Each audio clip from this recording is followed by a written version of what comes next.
Which of the following factors affect the value of KC, KC की value को कौन से फैक्टर्स चेंज करते हैं। देखिए केसी बराबर होता है के एफ ओवर के आर। के एफ क्या है, rate constant for forward step, के आर क्या है, rate constant for reverse step. अब एक इक्वेशन है जिसे हम कहते हैं आर्हेनियस इक्वेशन। इसमें ये जो के है ये बराबर है किसके, ए डॉट ई और raise to power minus E A over R T. अगर हम इस इक्वेशन में ये टेम्परेचर बढ़ा दें और सपोज ये माइनस ना होता तो टेम्परेचर बढ़ाने से ई ए ओवर आर टी क्या हो जाता, कम, लेकिन माइनस का मतलब ये है कि अब बढ़ जाएगा। तो जब टेम्परेचर बढ़ाने से ई की पावर बढ़ जाएगी तो एक बड़ा आंसर आएगा, उसका प्रोडक्ट विद ए जो कि कांस्टेंट है भी बड़ा होगा, यानी क्या बड़ा होगा, के, यानी टेम्परेचर का के जो कि रेट कांस्टेंट है उससे कौन सा रिलेशनशिप होगा, डायरेक्ट रिलेशनशिप। ये हमें कौन सी इक्वेशन बताती है, आर्हेनियस इक्वेशन। अब इसको हम डिटेल से समझते हैं। बड़ी इंपॉर्टेंट बात कि रेट कांस्टेंट फॉरवर्ड स्टेप का भी हो सकता है और रेट कांस्टेंट रिवर्स स्टेप का भी हो सकता है। इसके लिए हम एक एग्जांपल लेते हैं ताकि ये कंसेप्ट हमें क्लियर हो जाए। देखिए सपोज हम ये कहते हैं कि एक रिएक्शन है जिसमें ए प्लस बी मिलके बनाता है सी और इसका जो डेल्टा एच है वो है +20 किलो जाउल पर मोल। अब ये एंडोथर्मिक रिएक्शन, हम ये देखना चाहते हैं कि इसके के सी पे टेम्परेचर के बढ़ाने या कम करने पे कोई असर होता है या नहीं होता, अगर होता है तो क्या होता है। सपोज करते हैं कि के सी बराबर था के एफ ओवर के आर।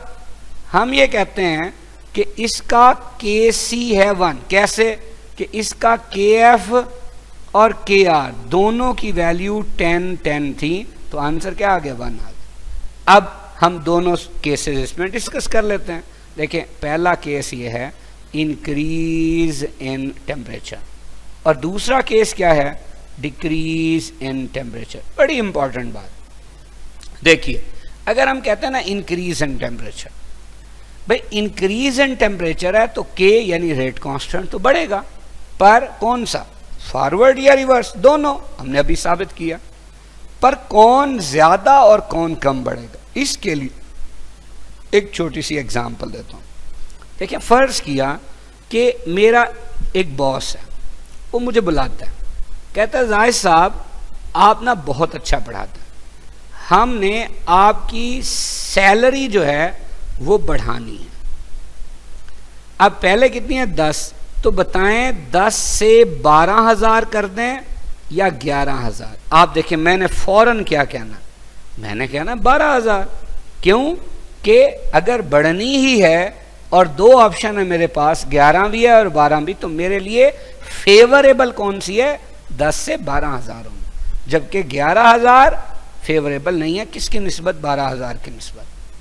अगली बात, अगर फर्ज किया वो बॉस मुझे बुलाता है, कहता है जाहिद साहब आपको बिल्कुल पढ़ाना नहीं आता, हमने डिक्रीज करनी है आपकी सैलरी, कैसे है तो 10,000, ऑप्शन 2 है, बताइए डिक्रीज करके हम 9,000 कर दें या फिर 8,000 कर दें। देखिए मैंने फौरन क्या कहना, मैंने फौरन कहना है भाई आप 9,000 कर दें, क्योंकि अगर डिक्रीज होनी ही है तो 10 से 9 हो तो मेरे लिए ज़्यादा फेवरेबल है एज कंपेयर टू कि 10 से क्या हो जाए, 8 हो जाए। मतलब हमें ये समझ आई कि बढ़ना फेवरेबल कब होता है, जब ज़्यादा बढ़े, यानी 10 से 12 हो, 10 से 11 ना हो, और कम होना कब फेवरेबल होता है, जब थोड़ा कम हो, यानी 10 से 9 हो, 10 से 8 ना हो। ये बात याद रखनी।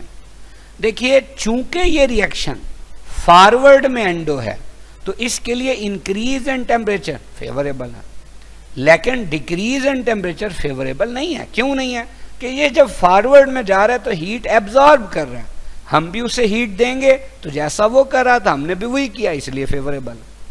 लेकिन अगर टेम्परेचर कम करेंगे तो हम उल्टा काम कर रहे हैं, इसलिए ये उसके लिए अनफेवरेबल। अब बहुत इंपॉर्टेंट बात, जैसा कि हमने डिस्कस किया कि भाई इसके लिए जो के सी है वो है तो वही के एफ ओवर के आर। देखें आप टेम्परेचर बढ़ा रहे हैं, अभी पढ़ा था टेम्परेचर बढ़ाएंगे तो रेट कांस्टेंट बढ़ेगा, लेकिन चूंकि फॉरवर्ड में फेवरेबल है तो बढ़ने का मतलब है ज्यादा बढ़ेगा, यानी 10 से 12 होगा। और रिवर्स वाला भी बढ़ना है लेकिन अनफेवरेबल रिवर्स के लिए, तो फिर क्या होगा, बढ़ेगा तो सही पर कम बढ़ेगा। तो आप देखें क्या होगा, के सी की वैल्यू पहले से ज्यादा हो जाएगी। पहले कितनी थी, 1 थी, तो अब 1.1 हो गई। लेकिन अगर यही डिक्रीज इन टेम्परेचर के लिहाज से देखें तो वहां भी तो के एफ और के आर की रेशो था। चूंकि आप टेम्परेचर कम कर रहे हैं तो फॉरवर्ड तो एंड होता, वो हीट ले रहा है, आप हीट कम कर रहे हैं, उलट काम कर रहे हैं, तो इसलिए फॉरवर्ड के लिए अनफेवरेबल। लेकिन रिवर्स के लिए क्या होगा, फेवरेबल होगा। आप देखें टेम्परेचर कम होना है तो रेट कांस्टेंट ने कम होना है, लेकिन आप कह रहे हैं रिवर्स के लिए फेवरेबल है। तो बताएं तनख्वाह का कम होना फेवरेबल कब था, जब 10 से 9 हुई थी 8, 10 से 9, तो इसका मतलब यहाँ पे 9 होगा और ऊपर कितना होगा 8। तो आप देखेंगे आंसर जो है वो पहले से क्या हो जाएगा, कम हो जाएगा। अब चूंकि टेम्परेचर चेंज करने से के एफ भी चेंज हुआ, के आर भी चेंज हुआ, तो ऑटोमेटिकली क्या चेंज हुआ, के सी भी। तो टेम्परेचर ही किसको अफेक्ट करता है, इक्विलिब्रियम कांस्टेंट के सी को।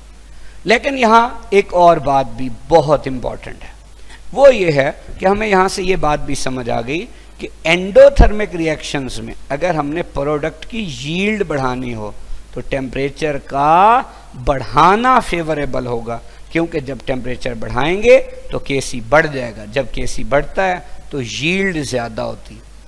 लेकिन अगर आपके पास यहाँ एक्सोथर्मिक रिएक्शन होता तो सब कहानी उलट हो जाती, यानी उसके लिए टेम्परेचर का बढ़ाना फेवरेबल ना होता बल्कि टेम्परेचर का कम करना फेवरेबल होता, तब उसकी यील्ड बढ़नी। बात समझ आ गई। तो बहरहाल आंसर डेल्टा।